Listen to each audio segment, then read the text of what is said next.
News 18 Madhya Pradesh Chhattisgarh देख रहे हैं आप। और जो बड़ी खबर यही है कि बजट में बड़ी राहत आम करदाताओं को दी गई है। तो आपको बता दें कि निर्मला सीतारमण सदन में बजट पेश कर रही हैं और एक जो बड़ा ऐलान है करदाताओं के मद्देनजर, दरअसल 5 लाख से 7.5 लाख तक अब इनकम टैक्स पर 10% टैक्स देना होगा और 5 लाख तक कोई भी टैक्स पे नहीं करना होगा। वहीं अगर 7.5 लाख से 10 लाख तक के इनकम की बात करें तो यहां पर 15% टैक्स चुकाना होगा और 10 लाख से 12.5 लाख तक इनकम पर 20% टैक्स देना होगा और 12.5 लाख से 15 लाख तक इनकम वाले लोगों को अब 25% टैक्स देना होगा। तो नई स्लैब प्रस्तुत की गई है और इस नई स्लैब के तहत 5 लाख तक किसी भी तरह का टैक्स, किसी भी तरह का कर अब आम करदाताओं को नहीं चुकाना होगा। 5 लाख से ऊपर वाले लोगों के लिए 5 लाख से 7.5 लाख तक इनकम पर अब 10% टैक्स चुकाना होगा। इसके अलावा 7.5 लाख से 10 लाख तक के इनकम वालों के लिए ये जो दर है वो 15% रहेगी। इतना ही नहीं, 10 लाख से 12.5 लाख तक जिनकी इनकम है, जिनकी आय है, उन्हें अब पहले के मुकाबले कम टैक्स चुकाना होगा। 20% टैक्स लगेगा।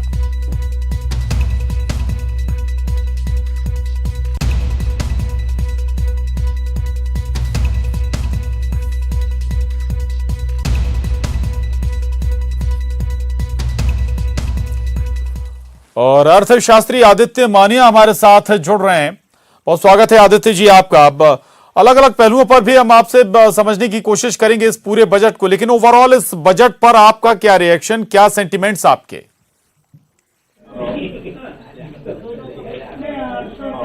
देखिए, इस बजट में माननीय वित्त मंत्री जी ने जो उनकी डिक्टेटर छवि हो गई थी बीजेपी की, उसको भूलकर एक आम आदमी के लिए उदारता व्यक्त की है। इस बजट में उन्होंने सभी लोगों को साधने की कोशिश की है। अगर शेयर बाजार के निवेशकों को छोड़ दिया जाए, म्यूचुअल फंड के निवेशकों के लिए, लेकिन सबसे ज्यादा तो हम देख रहे हैं कि पिछले कई सालों से जो कृषि क्षेत्र था, किसानी क्षेत्र था, उसको अवॉइड कर दिया गया था। सर्विस सेक्टर विनिर्माण के लिए थे, क्योंकि पूरी दुनिया में ये 2 सेक्टर ही आगे आ गए थे। तो इस बार सबसे ज्यादा सरकार ने 16 पॉइंट देकर माननीय वित्त मंत्री जी ने सबसे पहले तो किसानों को, किसान की ग्रामीण अर्थव्यवस्था को साधा है। उसके बाद जो सुस्त बड़े सेक्टर थे, इंफ्रास्ट्रक्चर, हाउसिंग, उन्होंने उसमें भी एक बड़ा आवंटन दिया है। देश की प्रगति के लिए, आम आदमी की सुरक्षा और स्वास्थ्य के लिए उन्होंने जो हेल्थ सेक्टर पर बड़ी घोषणा करी है वो भी एक स्वागत योग्य है। जहां तक युवाओं की बात है, उन्होंने स्किल डेवलपमेंट पर ज्यादा पैसा किया, इसलिए उन्होंने ऑनलाइन डिग्री की कि सरकार ने जो पिछली बार जो 25% कारपोरेट टैक्स किया था 2023 तक जमने वाली इंडस्ट्री के लिए, तो माननीय केंद्र में सरकार को ये उम्मीद है कि हमारे पास चीन में जो प्रॉब्लम हो रही है उससे इमर्जिंग कंट्री में से जो दूसरे देशों की इंडस्ट्री आएगी वो अब हमारे यहाँ बनेगी। इस बात का उल्लेख थोड़ा सा माननीय वित्त मंत्री जी ने भी किया है कि मोबाइल हमारे घरेलू उत्पादन के खरीदे जाए। तो मुझे लगता है कि सरकार चौतरफा भरोसा लेने के लिए जनता का कर रही है। और जो लंबे समय से एक मांग चली आ रही थी कि आम जनता जो है EMI भर के परेशान है, बच्चों के एजुकेशन की फीस दे के परेशान है, उसके पास पैसा नहीं बच रहा था। तो ये बड़ी पॉजिटिव घोषणा हुई है कि उन्होंने टैक्स के 4 स्लैब बना दिए। मैं समझता हूँ आम इंडिविजुअल टैक्स पेयर को अच्छा पैसा बचेगा और जनता में टैक्स भरने के प्रति एक सकारात्मक रुचि भी पैदा होगी। मुझे ऐसा, हाँ, शेयर बाजार में आज लगभग 500 पॉइंट के गोता लगाया है, क्योंकि शेयर बाजार को कुछ भी नहीं दिया, केवल डिविडेंड डिस्ट्रीब्यूशन टैक्स का एक चॉकलेट पकड़ाई है। उनसे डिमांड की जा रही थी कि लॉन्ग टर्म कैपिटल गेन को आप हटाइए या इसकी सीमा बढ़ाइए, क्योंकि बहुत जरूरी था। एक तो वैसे ही कमाई नहीं हो रही थी आर्थिक शेयर बाजारों में, और दूसरा ये ना कहकर उन्होंने निराश किया। इसलिए मैं देख रहा हूँ कि निफ्टी और सेंसेक्स दोनों नीचे बढ़ा। अब आधे घंटे के अंदर उन्होंने एक बड़ा डिप लिया है। बिल्कुल बिल्कुल। आदित्य मानिया जी, ये आप जिक्र कर रहे हैं टैक्स स्लैब का, और स्वाभाविक है कि इससे लोगों की जेब में ज्यादा पैसा जाएगा, और ज्यादा पैसा जाएगा तो वो खर्च भी करेंगे, यानी कि इकोनॉमिक रिसाइकिल होगा, या जो साइकिल है वो आगे बढ़ेगी और ग्रोथ का ये एक जरिया भी हो सकता है। इसके अलावा पीएसयू बैंक में रिफॉर्म का जिक्र कर रही है निर्मला सीतारमण, वो ये भी कह रहे हैं कि 3.5 लाख करोड़ से ज्यादा पीएसयू बैंकों में डाला भी गया है।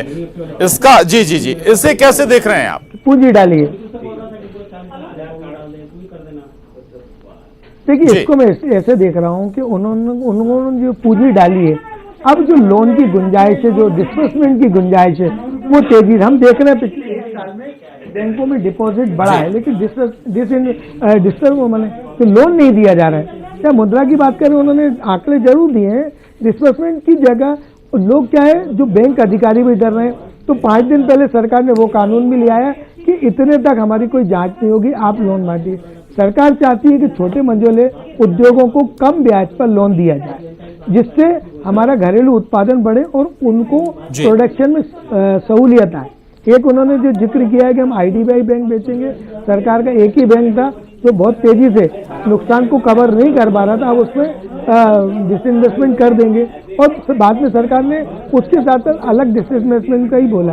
लेकिन मैं ऐसा मानता हूं कि जिस तरीके से सरकार पीएसयू बैंकों को श्रिंक करके एक 4 या 5 बैंकों का ही पैनल बना रही है, अब सरकार को लगता है कि उसकी प्रगति के लिए, उनकी प्रगति के लिए सरकार को माने उदारता से बैंकों को लोन बांटना पड़ेगा, और उन लोगों को लोन देना पड़ेगा जो स्टार्टअप हैं, जिनके माने प्रोडक्शन अच्छे हैं, या रियलिटी सेक्टर में जो लोग मकान लेना चाहते हैं, जो लोग कृषि का काम करना चाहते हैं, उन लोगों के लिए सरकार चाहती है कि लोन का जो आवंटन हो वो सरल हो, तो वो बैंकों के पास पूंजी आ जाएगी। तब ये काम मैं समझता हूँ अच्छा होगा, जिससे जीडीपी ग्रोथ में तेजी आएगी। जी बिल्कुल बिल्कुल। हमारे साथ प्रतीक अवस्थी जबलपुर से बने हुए हैं, ममता लांजेवार रायपुर से हमारे साथ बनी हुई है। प्रतीक, बजट लगभग पेश कर दिया गया, और जिसका सबको इंतजार रहता है, खासतौर से आम जनता को, कि आखिर टैक्स स्लैब में क्या बदलाव हो रहा है। इसके अलावा कई अलग अलग क्षेत्रों में भी कदम उठाने की बात सरकार कर रही है। कृषि के क्षेत्र में भी कुछ कदम उठाए गए हैं, और उसका आने वाले वक्त में लाभ भी दिखेगा। 2022 तक भी सरकार दावा कर रही है कि किसानों की आय दुगनी करने पर वो अभी भी अपने लक्ष्य पर बनी हुई है। लेकिन जो सबसे महत्वपूर्ण बातें हैं, उन पर क्या सोच रही है जनता, और व्यापारी क्या सोच रहे हैं स्थानीय?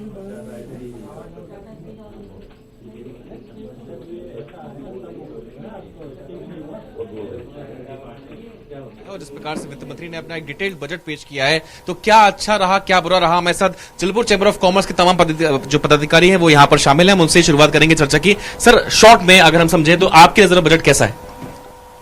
बजट वैसे जो अभी फ्लैश किया है वो तो ऐसा लग रहा है कि बहुत अच्छा पाया बजट है, परंतु जो अंदर इंटरनल देखा जाए, जैसे टैक्स के बारे में जो उन्होंने किया है, टैक्स स्लैब के बारे में उन्होंने 5 स्लैब बना दिए, और एक वैकल्पिक व्यवस्था रखती है कि आइदर आर आप इसको ऑप्शन में ले ले, या लास्ट जो आपका टैक्सेशन उसमें चले जाए। ये क्या बात है? इसका मतलब है कि सिमिलर अब देखा जाए कि कहीं टैक्स की छूट नहीं है उसमें, क्योंकि पहले इन्वेस्टमेंट को शामिल करने के बाद छूट दी जाती थी, अब इन्वेस्टमेंट करना नहीं करना है, अदर उन्होंने ऑप्शन रखा है। तो इससे क्या है, बहुत ज्यादा फर्क नहीं पड़ रहा है, परंतु इन्होंने ये फोकस किया है कि 5 लाख तक जीरो टैक्स। तो उससे क्या है, आम लोगों की दिमाग में हुआ कि सरकार ने 5 लाख की छूट दी थी, ये बहुत गलत है। कहीं ना कहीं मध्यम वर्गीयों को टारगेट किया गया है, और क्या समझते हैं मध्यम वर्गीय परिवार इससे खुश होंगे? इस बजट में सबसे खास तौर पर देखा जा रहा है कि मध्यम वर्गीय जो है भारत का, वो महंगाई से बहुत पीड़ित है, और महंगाई को रिड्रेस करने के लिए कुछ भी प्लान बजट में देखने में प्राप्त नहीं हो रहे हैं। लेकिन नौकरियों का सृजन करना, मैं आपके पास दोबारा लौट रहा हूं, आप ये चर्चा जारी रखिएगा। जो स्थानीय उद्योगपति हैं, व्यापारी हैं, उनसे जरूर ये चर्चा जारी रखिएगा। लेकिन एक बड़ी खबर इस वक्त की ये है कि शेयर बाजार में भारी गिरावट देखने को मिली है। बजट पेश होते ही शेयर बाजार में गिरावट हुई है। शेयर बाजार को ये बजट अच्छा नहीं लगा है, या ये कह सकते हैं कि शेयर बाजार के मद्देनजर इस बजट में कुछ खास है नहीं, और सेंसेक्स 500 अंक लुढ़क गया है। तो बजट पेश होने के साथ ही शेयर बाजार में भारी गिरावट देखने को मिली है। 500 अंक शेयर बाजार लुढ़क गया है। शायद शेयर बाजार को और शेयर बाजार से जुड़े लोगों को बड़ी आशा इस बजट से रही होगी। प्रतीक, शेयर बाजार पर असर पड़ा है इसका, क्या कहते हैं विशेषज्ञ? बिल्कुल, जो अध्यक्ष हैं हम उनसे इस सवाल का जवाब लेंगे। बड़ी संख्या में जो बाजार है वो गिरा है, 500 अंक सेंसेक्स गिर गया है, क्या कहेंगे इस मामले में? देखिए, पूरे बाजार को और पूरे इंडस्ट्री को, आम नागरिक को बहुत उम्मीद थी इस बार, क्योंकि हमारा जीडीपी गिर रहा, उद्योग व्यापार बैठ रहा, मगर एक जगह निराशा हो रही है पूरे भारत के लोगों को। निराशा ये हो रही है कि जो चमत्कारिक बजट की उम्मीद हम सब कर बैठे थे पिछले 3 महीनों से, वो चमत्कारिक बजट हमको नहीं दिख रहा। बजट में सबको छुआ गया है, सबको पास जाने की कोशिश वित्त मंत्री ने की है, मगर सबको संतुष्ट नहीं कर पाएंगे, ये प्रॉब्लम आ रहा है। आप खुश हैं? आपको क्या लगता है इस बजट से? भाई, जैसा कि प्रेम भाई ने भी कहा कि चीज़ों को बहुत विस्तार तरीके से जाने की जरूरत थी, क्योंकि एक्स्ट्रा ऑर्डिनरी एफर्ट्स की जरूरत है इस इकोनॉमी को बूस्ट करने के लिए। हर पहलुओं को छुआ गया है, पर इफेक्टिवली उसमें कितना काम हुआ है, ये जब तक डिटेल बजट नहीं आएगा इस पे चर्चा करना भी मुश्किल है। पर हाँ, पॉजिटिव नोट पे बजट खत्म हुआ है। मास्टर जी, आपसे मेरा सवाल है, आप लगातार बजट को देख रहे थे, तकनीकी पहलू आपने समझे होंगे, तो क्या कुछ अच्छा है जो हम समझ सकते हैं इस बजट में? खास तौर पे अगर हम लोग बात करते हैं एमएसएमई सेक्टर के लिए, तो एनबीएफसीज जो कंपनी से जो लोग फाइनेंस कम लेते थे उसको थोड़ा लेवरेज बढ़ा दिया गया है, और वर्किंग कैपिटल साइकिल को भी सीजीटीएमएससी से जो एक अधिक प्रावधान किया गया है वो एक अच्छा स्वागत योग्य कदम है। इंडस्ट्रीज को बढ़ावा देने के लिए सिर्फ 2400 करोड़ रुपए का प्रावधान करना बहुत कम है वो। और इसके बाद में क्लस्टर फॉर्मेशन की अगर हम लोग बात कर रहे हैं, तो शायद हम लोग हमारे क्षेत्र में, हमारे प्रदेश में, हम लोग एक जिले पे एक क्लस्टर की जो बात हो रही है एग्रीकल्चर के सेक्टर में, हॉर्टिकल्चर के सेक्टर में, उससे इसको फायदा मिलेगा। लेकिन वही निराशा ये भी हो रही है कि पर्यटन की दृष्टि से भी जो आइकॉनिक साइट्स डेवलप करने की बात हो रही है, उसमें मध्य प्रदेश के किसी भी स्थान का जिक्र नहीं है। तो एक ये दुखदायी पहलू भी है। और हम लोग का ओवरऑल अगर देखा जाए तो एलिंग इकोनॉमी से निकलने का एक ये अच्छा प्रयास है। पिछले साल सर बेहतर है ये बजट, आपका क्या ओपिनियन है? नहीं, मैं इस बजट को बेहतर नहीं समझता, बहुत निराशाजनक बजट है, क्योंकि टोटल सेंटरिंग किया गया पीपीपी मॉडल के ऊपर। गवर्नमेंट एक्सपेंडिंग जब तक नहीं बढ़ेगी तो ग्रोथ कहाँ से आएगी, बेरोजगारी दूर कैसे होगी? गवर्नमेंट स्पेंडिंग के लिए इन पर बजट ही नहीं है। हर चीज अगर पीपीपी मॉडल पे ही कर रहे हैं तो सरकार क्या कर रही है इसके अंदर? सरकारी जितने कंपनियां उनको बेच करके उसको रेवेन्यू इकट्ठा किया जा रहा है, तो जनरेशन ऑफ फंड कहाँ है? बिल्कुल महत्वपूर्ण बात। एलआईसी का एक बड़ा हिस्सा बेचेगी सरकार, आईडीबीआई की बात भी कही, उस पर क्या कहेंगे आप? नहीं, उसमें एलआईसी में जो है तो कोई उन्होंने ऐसा ये नहीं किया कि मतलब हम इसके लिए कुछ करेंगे जी। ये तो रुपया हमको तो ये पता है कि एलआईसी के उन्होंने बेचने का वो किया है काम, वो अभी उसके लिए कोई क्लियर बात नहीं आई इसकी। ठीक है, तो प्रशांत, यहाँ मिक्स्ड रिएक्शंस हैं, हम जो चैम्बर के पदाधिकारी समझने की कोशिश कर रहे हैं। कुछ अच्छा है, कुछ खट्टा है, कुछ मीठा है, यानी इसको हम अगर शॉर्ट में कहें तो लाजमी है डिटेल रूप में दोबारा आपके पास लौटूंगा। ममता रायपुर से लगातार बनी हुई आम जनता उनके साथ है, उनसे समझ लेते हैं आम जनता क्या सोच रही है, फिर इन विशेषज्ञों से आप बात आगे बढ़ाइएगा। प्रतीक, ममता, आम जनता क्या सोच रही है इस बजट के बारे में, क्या उसे राहत अपने लिए महसूस नजर आती है?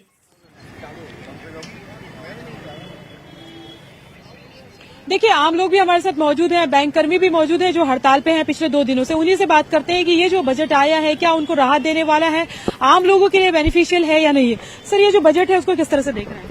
देखिए, हम लोग तो वेतनभोगी लोग हैं और हम सबसे पहले चाहते हैं कि हम लोगों को जो इनकम टैक्स में छूट दी जाती है वो पहले भी बहुत कम थी और हम उन लोगों उससे नाखुश थे। अभी भी इस सरकार ने उसमें कोई बहुत ज्यादा हम लोगों को छूट नहीं दी है, बस टैक्स के जो स्तर है उसको उन्होंने वर्गीकृत कर दिया है, एक नया वर्ग बना दिया है और हम लोगों को कोई छूट नहीं दी है। वेतनभोगी लोग हम लोग इससे निराश हैं और हमें सरकार से बहुत सारी आशा थी। पावर सेक्टर में उन्होंने कुछ छूट दी है, स्मार्ट मीटर की बात कही है, रेलवे को उन्होंने और पावरफुल करने का निर्णय लिया है, ये बेहद सराहनीय है। मेरी निजी राय में रेलवे का जो पहले एक निजी मंत्रालय था वो निजी मंत्रालय होना चाहिए। रेलवे एक बहुत बड़ा सेक्टर है, हमारे देश के बेरोजगारों को बहुत बड़ा रोजगार देता है। उसका जो पहले एक अलग से बजट होता था वो बजट फिर से दिया जाना चाहिए उनको और एक अलग मंत्रालय के तौर पर उन्हें ट्रीट किया जाना चाहिए। आपको क्या लगता है कि महिलाओं के लिए क्या रहा इस बजट में? महिलाओं को बहुत उम्मीदें थी इस बजट से। जैसा कि सीतारमण जी ने इस बार बजट पेश किया है तो एक महिला होने के नाते हम लोग बहुत उम्मीद कर रहे थे, लेकिन वैसा कुछ हुआ नहीं। और ये बजट एक तो ऐसे दिन पेश हुआ है जब देश की रीढ़ की हड्डी कही जाने वाली आर्थिक जो रीढ़ की हड्डी कही जाने वाली बैंकें ही, बैंकों के बैंक कर्मी जो हैं स्ट्राइक पर हैं, 2 दिन से बैंकें बंद हैं। कोई राहत आपकी जो डिमांड थी उसपे? नहीं, अभी तक तो कोई राहत नहीं मिली है। किस तरह से देखा बजट? बहुत ही निराशाजनक बजट है। मैं यूं कहूंगा कि पुरानी बोतल में नई शराब वाली जो कहावत है वही चरितार्थ है। टुकड़ों टुकड़ों में राहत देने का प्रयास किया जा रहा है। मुझे आज भी वो दिन अच्छे से याद है जब माननीय लाल कृष्ण आडवाणी जी संसद पर थे और कांग्रेस सरकार ने बजट पेश किया था। मैं आज से 10 साल पुरानी बात कर रहा हूं। तब आडवाणी जी ने कहा था कि छूट की सीमा न्यूनतम 5 लाख होनी चाहिए। अब ये सरकार को 10 साल होने जा रहे हैं और आडवाणी जी की सरकार है, लेकिन ये सरकार अभी तक उस वादे को पूरे नहीं कर पाई है। मैं कहूंगा वेतन भोगियों के लिए बड़ा ही निराशाजनक बजट है ये। क्या जैसा कि सर लोग ने बताया उसके हिसाब से तो हमको भी ये भी लगता है कि मतलब बजट जो भी पेश हुआ है वो हमारे अकॉर्डिंग नहीं है ना। जैसे कि हम लोग जैसे बैंक के कर्मचारी हैं और हम लोग को उम्मीद है बहुत सरकार कुछ करेगी, लेकिन कुछ भी नहीं कर रहे हैं।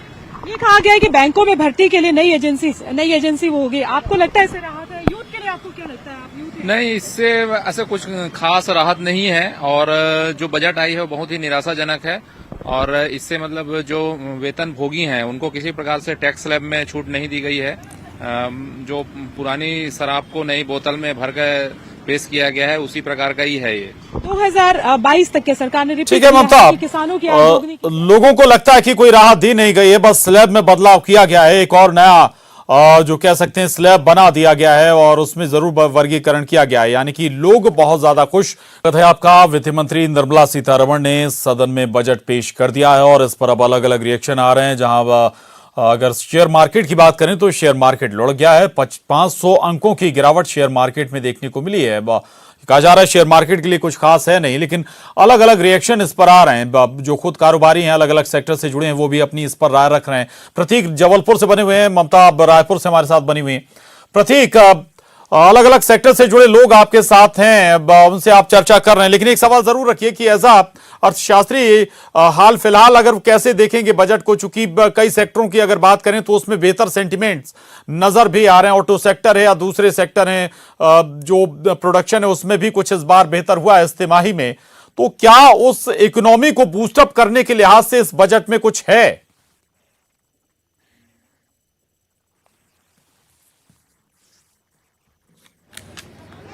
सबसे जो प्रमुख मुद्दा लेकिन जो है कि एक आम इंसान अगर टैक्स को लेकर कुछ समझता है तो वो होता है इनकम टैक्स का स्लैब। इस बार चूंकि वर्गीकरण अलग अलग कर दिया गया है, सबसे पहले हम शुरुआत उससे करेंगे, फिर हम अदर स्टेट जो स्टेक्स है उस पर भी जाएंगे। मेरी शुरुआत आपसे वही है, जो टैक्स स्लैब की हम बात अभी भी कर भी रहे थे, तो ये जो प्रावधान नया किया है, क्या ये राहत भरा कदम है या फिर क्या जलेबी फॉर्म हम क्या कहेंगे? नहीं, राहत भरा कदम ऐसा है कि अगर एक मानसिकता देखी जाए कि लोगों को ये समझ में आ कि 5 लाख तक हमें कुछ टोटली छूट दी है तो वो ठीक है, परंतु इसके पहले इन्हें वैकल्पिक व्यवस्था देने का औचित्य है कि उन्होंने उसमें कहीं कोई रिलीफ नहीं मिलना चाहिए और 5 स्लैब बना दिए हैं। 5 स्लैब एक हायर स्लैब में जाकर टैक्सेशन की ज्यादा रिलीफ है। मतलब मध्यम छोटे तबके के लिए 5 लाख तक की छूट है। उन्होंने आप 5 लाख तक की इनकम डिक्लेयर कर दी, आपको नील टैक्स रहेगा। एक और कदम इन्होंने ज्यादा अच्छा उठाया कि 5 करोड़ तक का जो ऑडिट का है वो 5 करोड़ तक की टर्नओवर है उसके लिए छूट दी है, अभी 2 करोड़ था। इसके साथ साथ कि ये एक फेसलेस असेसमेंट, अपील भी फेसलेस, तो वो बहुत अच्छा कदम है कि without going any before any officer, appeal officer के सामने जाने के बजाय या किसी अधिकारी असेसिंग ऑफिसर जो है फेसलेस, आप इलेक्ट्रॉनिक मीडिया के तहत आप इसको असेसमेंट कर। ये इकोनॉमी को बूस्टअप करने के लिए कितना महत्वपूर्ण है? ये आपने पीपीपी मोड की भी बात भी करी थी, कितना कारगर सिद्ध होगा? देखिए, अगर 21% से पब्लिक स्पेंडिंग बढ़ाई जा रही है तो निश्चित तौर पे कंस्ट्रक्शन सेक्टर हो, रियल एस्टेट सेक्टर हो, रेलवेज हैं, जितने भी बड़े बड़े मिशंस हैं, चाहे पानी की हो, चाहे हाउसिंग फॉर ऑल की हो, अगर आप 21% से पब्लिक स्पेंडिंग बढ़ा रहे हैं, दैट मीन्स कि मार्केट में फंड आएगा और उससे ही नौकरियां लिंक हो रही हैं। तो ये एक बहुत स्वागत योग्य कदम है कि अगर हम पब्लिक स्पेंडिंग को बढ़ाएं।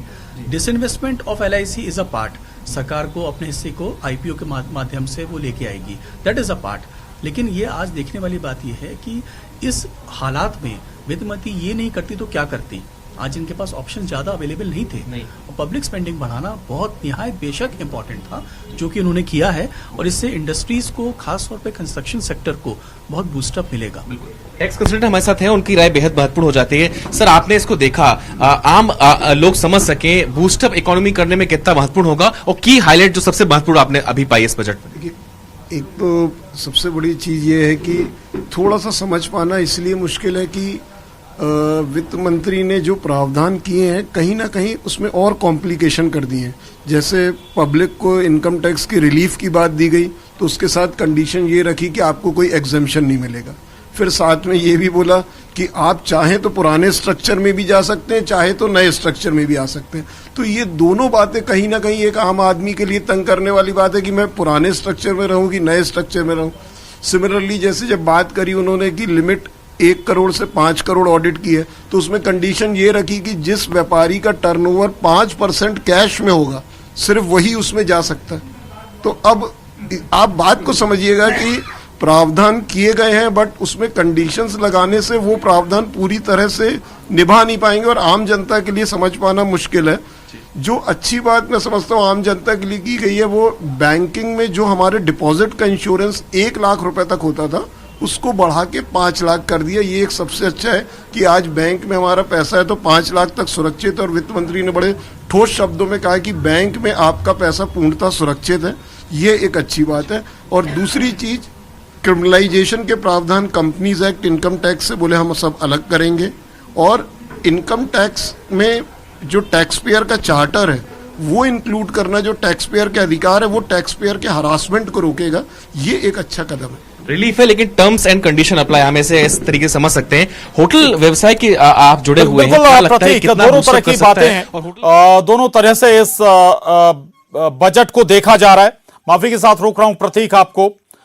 शुक्रिया आपका तमाम विशेषज्ञों से बात करने के लिए। ममता भी हमारे साथ बनी हुई थी रायपुर से, आपका भी बहुत शुक्रिया ममता आम जनता से बात करने के लिए। और सचिन यादव इस बजट पर क्या कह रहे हैं, मंत्री मध्य प्रदेश शासन, सुनिए। केंद्र सरकार ने अपना बजट पेश कर दिया है। आखिरकार मध्य प्रदेश में सरकार इस बजट को कैसे ले रही है और खासतौर से किसानों के लिए जो प्रावधान किए गए हैं उस पर क्या कहना है कृषि मंत्री सचिन यादव का, वो खुद हमारे साथ मौजूद हैं। सचिन जी, इस बजट को आप कैसे देख रहे हैं, खासतौर से अगर हम किसानों के संदर्भ में बात करें?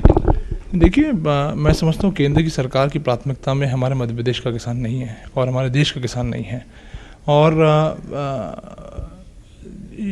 भारतीय जनता पार्टी की प्राथमिकता में ना पहले किसान था, ना आज है, ना कहीं भविष्य में रहने वाला है। आज जो बातें बजट में आई हैं, मैं समझता हूँ कि ये सिर्फ जो है कागज़ों तक सीमित रहने वाला बजट मुझे दिखाई दे रहा है। और इसमें ऐसी कोई नई चीज़ की बात नहीं कही गई जिससे कि किसानों का जो है फ़ायदा हो, उनका लाभ हो। आज हमारे पूरा देश का किसान जो है कर्ज के दलदल में फंसा हुआ है और आज कहीं ना कहीं किसानों की सबसे बड़ी जो मांग है, जो सबसे बड़ी उनकी प्राथमिकता है, उनको कैसे हम कर्ज से मुक्ति दिलाने का काम कर सकें। केंद्र सरकार तो इस दिशा में कोई कदम उन्होंने उठाया नहीं, लेकिन मध्य प्रदेश की सरकार जो है अपने सीमित संसाधनों में भी किसानों को ऋण मुक्ति करने का काम हमारी सरकार कर रही है। पहले भी ये बातें हो रही थी कि किसानों की आय को दोगुना किया जाएगा, इस बार बजट में फिर लक्ष्य तय कर दिया गया है। आपको लगता है कि ये लक्ष्य कभी पूरा हो भी पाएगा या फिर सिर्फ ये बात कहने भर के लिए है कि किसानों की आय दोगुनी करेंगे? मध्य प्रदेश में भी जब बीजेपी की सरकार थी तो वो यही दावे करती थी।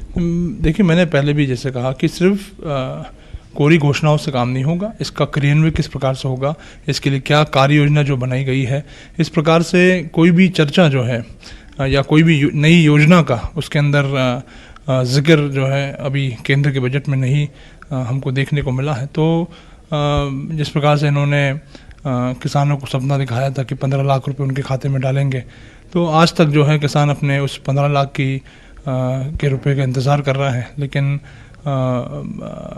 अंत में जो है एक जुमला कह करके उस पूरे उनके जो वादा था उस वादे को उन्होंने झुटलाने का काम किया है। तो ये कुल मिलाकर के सिर्फ जो है सिर्फ घोषणाओं तक जो है कागजों तक सीमित रहने वाला बजट मुझे दिखाई देता है। तो ये है सचिन यादव, जिनका कहना ये है कि दरअसल जो योजनाएं शामिल की गई हैं, जो बातें की गई हैं, वो सिर्फ कागजी रहेंगी। उनका ज़मीनी स्तर पर अमल अगर होता तो शायद ज़्यादा बेहतर